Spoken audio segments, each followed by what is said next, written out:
Movie की शुरुआत में हम एक कपल को देखते हैं जहां पर एलिसन नाम की एक लड़की अपने हस्बैंड के साथ अपने बचपन वाले घर में रहने के लिए आती है। एलिसन अपने डैड की मौत के बाद पहली बार इस घर में आई थी। एलिसन को अपने बचपन वाले घर में आकर बहुत अच्छा लगता है और उसकी सारी पुरानी यादें ताज़ा हो गयी। रात में एलिसन को अजीबोगरीब सपने आते हैं जिस वजह से वो स्लीप पैरालाइज में चली जाती है, जिसमें वो नींद में तो नहीं होती है लेकिन वो अपने जिस्म को भी नहीं हिला पाती है। और ये चीज एलिसन के साथ बचपन से होती आ रही है और जब भी वो इस हालत में जाती तो उसे दूर खड़ी एक औरत दिखाई देती थी जो सिर्फ उसको घूरती रहती थी। बचपन में भी उसके साथ ऐसा ही होता था। जहाँ पर उसके डैड उसको समझाते थे तो वो औरत कोई हकीकत नहीं है, वो सिर्फ तुम्हारा एक बहन है। जब रिचर्ड सुबह को ऑफिस जाने के लिए तैयार हो रहा था तभी एलिसन टीवी में एक पैरानॉर्मल इन्वेस्टिगेटर को देखती है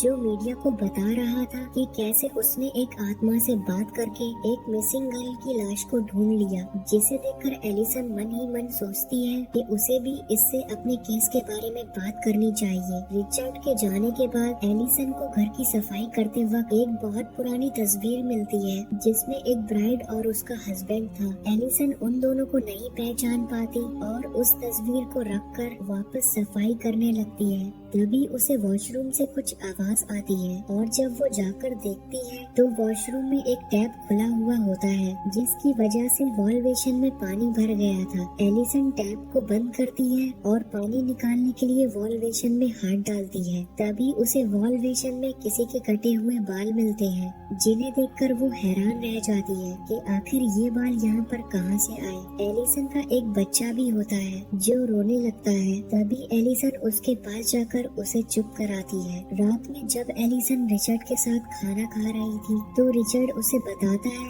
कि उसे बिजनेस के सिलसिले में कुछ दिनों के लिए शहर से बाहर जाना होगा, जिसे सुनकर एलिसन को बिल्कुल भी अच्छा नहीं लगता। एलिसन रिचर्ड से कहती है कि तुम मुझे ऐसे ही अकेला छोड़कर चले जाओगे, जिस पर रिचर्ड कहता है कि बात समझने की कोशिश करो, अगर मैं नहीं गया तो मुझे जॉब से निकाल दिया जाएगा। जिसे सुनकर एलिसन गुस्से में अपने कमरे में चली जाती है। तभी उसे अपने सामने एक स्पिनर घूमता हुआ दिखाई देता है, जिसे देखकर एलिसन को अपने बचपन की याद आ गई कि ऐसे ही ये बचपन में इसके सामने आ गया था और जब इसने इस स्पिनर का पीछा किया तो उसकी मॉम ने उसे स्टोर रूम में बंद कर दिया था, तो उसके डैड ने उसे बाहर निकाला था और एलिसन काफी जख्मी हालत में बाहर निकली थी। जिसके बाद एलिसन के डैड ने ये फैसला किया कि वो एलिसन को किसी फैमिली को दे देंगे क्योंकि एलिसन अपने ही घर में महफूज नहीं थी। और उस वक्त एलिसन ने अपने घर में एक प्रीस्ट को भी देखा था जो कमरे में बैठा मंत्र पढ़ रहा था। तब से एलिसन किसी और फैमिली के साथ रहने लगी थी और बहुत सालों बाद वो अपने पुराने घर में आई थी।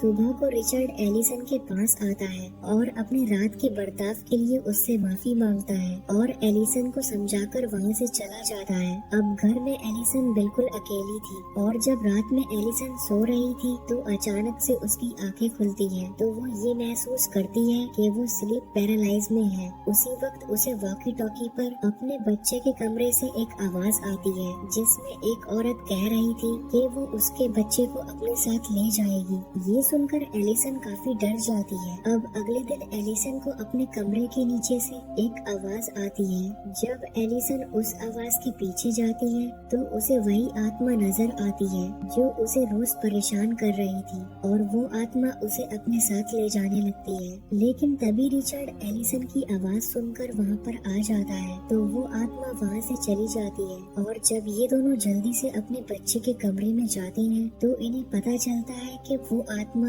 इनके बच्चे को अपने साथ ले गई है। तभी एलिसन उसी पैरानॉर्मल इन्वेस्टिगेटर को कॉल करके अपने घर बुलाती है जिसे उसने टीवी पर देखा था और जब वो एलिसन के कमरे को चेक करता है तो उसे पता चलता है कि उसके बच्चे को सच में कोई आत्मा ही लेकर गई है। वो एलिसन से कहता है कि अगर तुम अपने बच्चे को वापस लाना चाहती हो तो तुम्हें उस आत्मा की दुनिया में जाना होगा, जिसके लिए एलिसन मान जाती है। रात को ये एलिसन के कमरे में मोमबत्तियां जलाकर एक रिचुअल शुरू करता है और जब वो अपनी आंखें खोलता है तो वो खुद को उसी आत्मा की दुनिया में पाता है जहाँ पर उसको वही आत्मा दिखाई देती है जिसके हाथों में एलिसन का बच्चा होता है। प्रीस्ट उस आत्मा से कहता है कि अगर तुमने इस बच्चे को वापस नहीं किया तो तुम्हारे साथ अच्छा नहीं होगा। तभी अचानक से वो आत्मा गायब हो जाती है और तभी प्रीस्ट को दीवार पर एक शैतान का सिंबल बना हुआ दिखाई देता है, जिसे देखकर प्रीस्ट सब कुछ समझ जाता है और असल दुनिया में आकर एलिसन को बताता है कि वो आत्मा कोई और नहीं बल्कि तुम्हारी नानी है,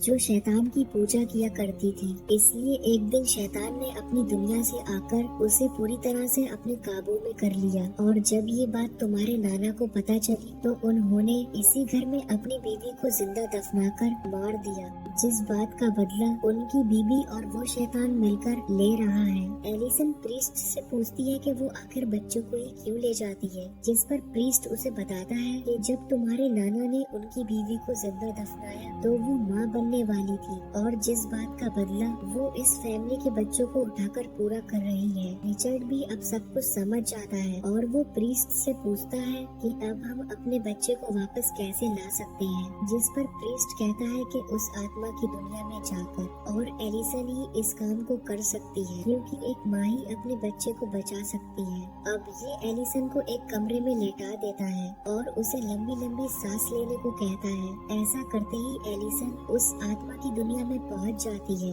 जहां पर उसकी मॉम उसके पास आती है और उसे दिलासा देकर उससे कहती है कि सब कुछ ठीक हो जाएगा। तो एलिसन कहती है कि मैं जानती हूँ कि ये सच नहीं है। तो उसकी मॉम अपने असली रूप में आकर उसका गला दबाने लगती है। बचपन में भी एलिसन की मॉम पर उस आत्मा ने कब्जा कर लिया था, जिस वजह से एलिसन के डैड ने एलिसन को दूसरी फैमिली को दे दिया था। एलिसन अपनी मॉम से बचकर आगे जाती है तो वो अपने नाना की पहली वाइफ को देखती है और यही वो आत्मा होती है जो इनके पीछे पड़ी हुई थी। और अब ये देखती है कि इसके नाना अपनी वाइफ को ले जा रहे थे और एक कबर खोदकर अपनी वाइफ को जिंदा ही दफना देते हैं, जहाँ पर उनकी वाइफ कह रही थी कि मैं माँ बनने वाली हूँ, मुझे मत मारो, पर फिर भी वो उन्हें दफना देते हैं। और जब ये सब एलिसन देखती है तो वो समझ जाती है कि उसका बच्चा उसे यहीं पर मिलेगा और जब वो उस कबर को खोलती है तो उसका बच्चा उसे मिल जाता है और एलिसन उसे अपने साथ असल दुनिया में ले जाने लगती है। तो वो आत्मा उसे फिर से पकड़ लेती है